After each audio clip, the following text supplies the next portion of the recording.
Hello everyone, it is me, MrSneakyy, and today is a quick sneak peek into the season reset, how it works, you know, what it looks like for you guys for the first time when it comes in, so stay tuned for everything you're going to need to know.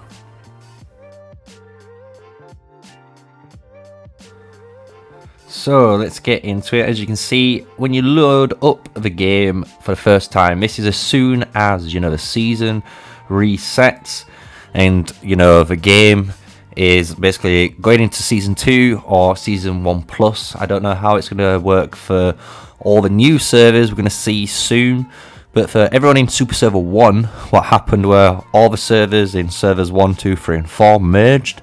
Then you got Super Server 1, right?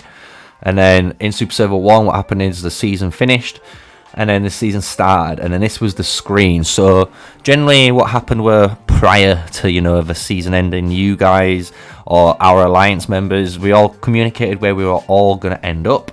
So in this section now, as you can see, you can pick any of the outer regions. If you wanted to try and join a different server, so say you wanted to join like TA, or if you wanted to try and join like Forbidden, for example, you could have gone to their starting zones. They would have had their own starting zones, which they would have put up at the time. So this is how it works. As you can see, I'm choosing Burning Lands. This is where I started out, and it's almost as if you started out again, you know, from scratch. So we could pull in. As you can see, I'm just checking out, saying morning to everyone quickly as I came into the game on the season reset, and then I'm just quickly having a quick check out what's different. As you can see in a moment, when I do join, all the alliances are reset. So instead of having your big massive alliances, they're all at 40 capped again. So we all spread it out and we try to join the main one. This was at 40, but I know I was able to join after, you know, some space was made.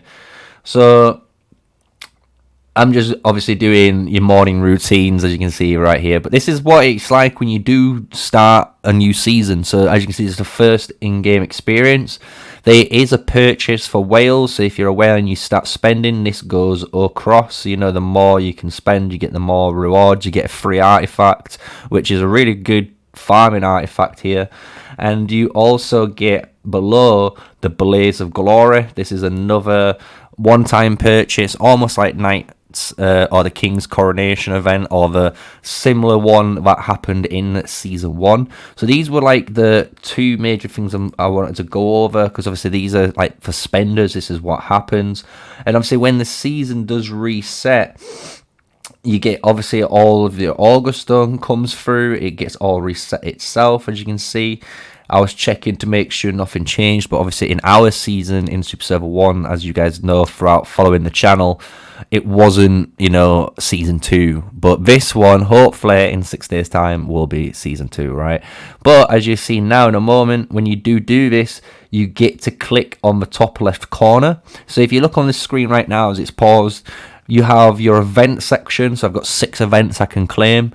There's the pay section, which now has the flame dragon as its icon for anyone who's spent.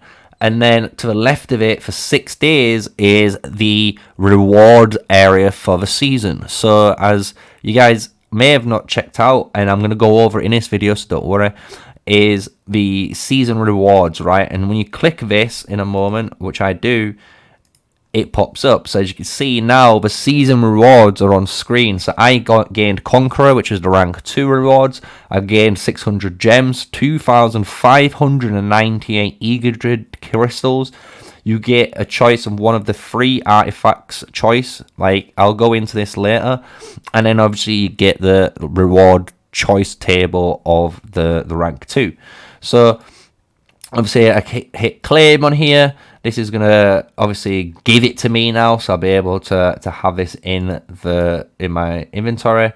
And honey, I'm just quickly checking to make sure nothing's changed, but this is the exact same as if, you know, you start out on server 21 or 22. That's just came into fruition. When a brand new server appears or a season appears, you get these great revivals and heeding the call effects again, which is pretty cool to see. So you get a big boost in your initial, you know, like speed up an alliance building and so on, which is really cool to see.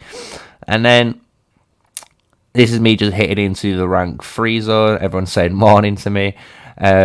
But now I'm going to go into the actual season reward. So if we go from that information, as you can see on the reset, this is what happens. So you get the season reset, that's all the claiming, that's everything that occurs, and then you get to go into the season shop. So let's go into a nice smooth transition now, and we'll speak about it. Hello, so yeah, if you've reached this point of the video with the smoothest of transitions into this section, then you are doing amazing. So smash a like, comment and subscribe because you've made it this far. Now, as you can tell, we're going into the Augustone area. So this is where you're going to learn about everything I was talking about. So following on, and you can see this is the start of showing you all the progress and everything. But if we go into the season section, you click rewards.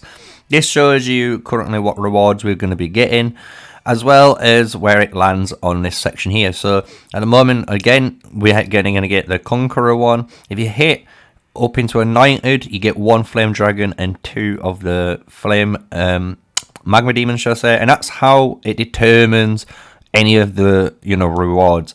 To get the bottom, you only have to be City Hall 16, so you're always going to get that. So that's great to get for free-to-play players, always having this no matter what. Even if you're not in an alliance and you're just inactive, you're going to get this every season, which is cool. But yeah, when you get these are all determined, as you can see on screen. And like I said, the crystals and stuff you get does get determined by... you get more when you're the officer and the leader, but you don't really need to worry about too much. Just obviously, if you're just an R3, don't worry about it. Obviously, when you go into this area and you hit go, it shows you that the probability table is set to these ones on screen. When you get the Conqueror one, it's changed differently. And then obviously the bottom one is the different table. So they've all got their own little tables of what you can get. This one being the best one. Obviously, the second one being the second best and so forth. But again, you get to choose these, so I won't worry too much when you get to it. But now when you end the area, you come to this. So when you click your icon, it will generally open up this area. So as you know, I gained 2,598 crystals. So that shows you how much you can actually spend. As you can see, you're limited to 1 purchase here, so you can choose to get 20 keys if you wanted to, but in every suggestion I would always suggest getting these. Having 600 tokens to get 10 sculptures and even 5 is amazing. You get 2 here as well, but getting 5 every time is amazing to get, so I always suggest getting these 5 when you purchase with these crystals. And then you get this area, as you can see now. So you get 40, 60, 200 and 300 for all the prestige things for your policies. It's really good to get these in the early game because obviously you can try and push out your training troops and your hero XP to actually level up and get a really good advantage that way. This CP is also relevant because it means you can actually actively do more things on the map quicker, so it might be even relevant to getting these. And finally, it always offers you mana, which is really good alternative. The thing is, when you first do this as maybe a T3 player creeping into T4, you might not realise how important mana is. But when you're a T4 and T5 player, the mana requirements for a lot of troop training and then your research, plus your buildings when you're hitting CH 25 and so on, and 24s and 20s.